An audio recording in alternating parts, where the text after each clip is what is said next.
और आप देख रहे हैं देश का सबसे ज्यादा देखे जाने वाला कार्यक्रम आर पार।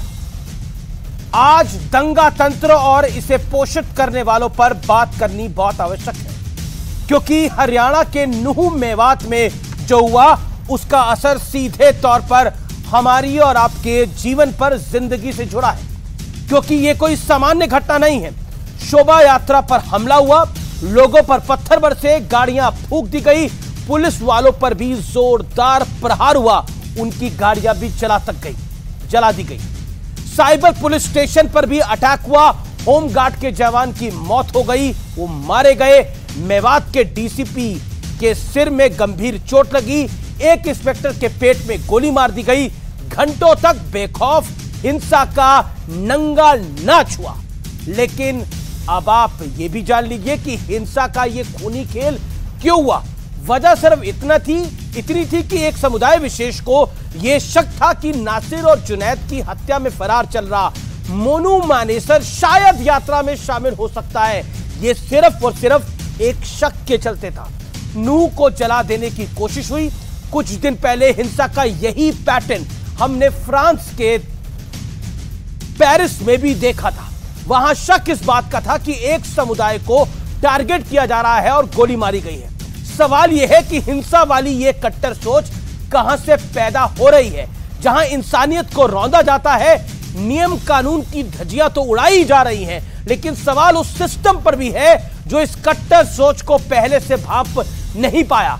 तो आज इसी पर होगी देश की सबसे बड़ी पॉलिटिकल बहस। पेरिस से मेवात, किसका हाथ? चाहे वो फ्रांस का पेरिस हो, चाहे वो भारत के हरियाणा का मेवात हो, पैटर्न एक क्यों है, सिमिलर पैटर्न क्यों है? यह कहानी बहुत गहरी है व्यूअर्स, इसलिए आज का कार्यक्रम जरूर देखिएगा।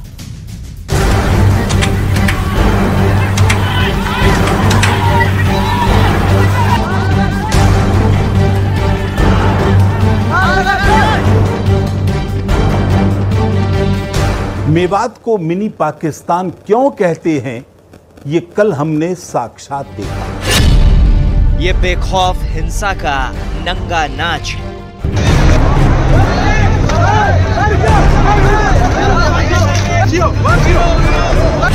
पुलिस की गाड़ी फूंक दी गई।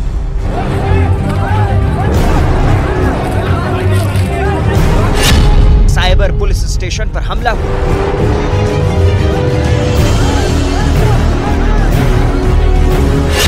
पुलिस सुरक्षा में मंदिर से श्रद्धालुओं को निकलना पड़ा।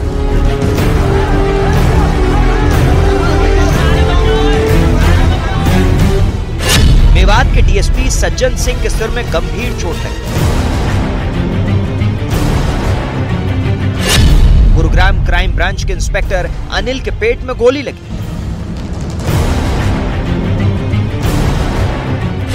लेकिन पहले इस पूरे मामले में क्रोनोलॉजी समझिए। हरियाणा के नूह में सोमवार को ब्रजमंडल जलाभिषेक यात्रा निकाली गई। भीड़ हजारों की थी, जिसकी अगुवाई विश्व हिंदू परिषद और बजरंग दल ने की थी। झूठी अफवाह फैली कि यात्रा में नासिर और जुनैद की मौत के मामले में फरार चल रहा मोनू मानेसर भी। इसके बाद समुदाय विशेष के लोगों ने यात्रा पर पत्थरों से हमला कर दिया। घर की छत से पत्थर बरसाए गए। जिस कदर हथियार लहराए गए हैं, जिस तरफ गोलियां चलाई गई हैं, ये अकस्मात हुआ नजर नहीं आता। वहां पर दोनों कम्युनिटीज प्यार से रहती हैं। ये तो किसी ना किसी ने इंजीनियरिंग की है या इसको मास्टरमाइंड किया है, जो देश की, प्रदेश की और देश की शांति को भंग कर रहा है। तो मोनू मानेसर की उपस्थिति थी या नहीं, क्योंकि उसी की अफवाह के बाद इंटेलिजेंस के हिसाब से वो यहाँ पे मौजूद नहीं थे। लेकिन सवाल है कि क्या इतने पत्थर अचानक आ गए? जरा कांग्रेस के विधायक मामन खान का ये पुराना बयान सुनिए। अब के मंत्री याद रखना, ये मेवात गए, इसकी प्यासी ना फोड़ी तो मेवात की हमसे कौन कहेगा। इन दो तस्वीरों में हिंसक सोच वाला पैटर्न समझिए। पेरिस से मेवात तक कानून को ताक पर रखकर हिंसा का नंगा नाच वाली ये सोच कहां से पोषित हो रही? आज इसी पर होगी देश की सबसे बड़ी बहस। पेरिस से मेवात, किसका हाथ?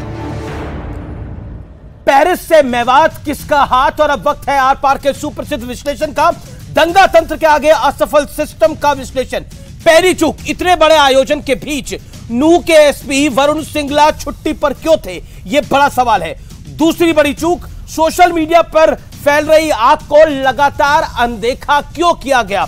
तीसरी बड़ी चूक, घर की छतों पर पत्थर जमा होते रहे, सिस्टम को कोई भनक नहीं लगी। चौथी बड़ी चूक, मामला नूंह से शुरू होकर गुरुग्राम तक पहुंच गया, पुलिस कंट्रोल नहीं कर पाई।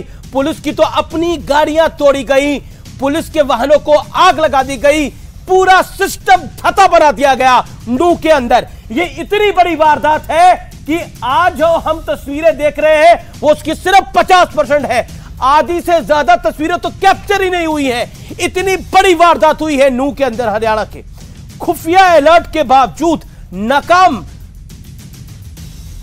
यह पूरी साजिश नाकाम क्यों नहीं हो पाई? जब सीआईडी का इंटेल था, यानी इंटेलिजेंस एजेंसी उसका इंटेल था, तो इस साजिश को नाकाम क्यों नहीं किया जा सका?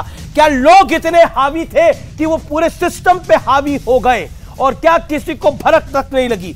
बड़ा सवाल यह है, क्या मेवात और पेरिस की जो हिंसा है उसका पैटर्न एक ही है? आज इस मूल सवाल के साथ मैं चर्चा को ओपन करता हूं। अश्विनी उपाध्याय मेरे साथ जुड़ रहे हैं, जाने माने वकील। मेरे साथ अखिलेश सिंह है, कांग्रेस पार्टी के नेता हैं, प्रवक्ता हैं। मेरे साथ अरुण यादव हैं, जो कि सोशल एक्टिविस्ट है, जाने माने। मेरे साथ वारिस पठान हैं, प्रवक्ता है एआईएमआईएम के। शादाब।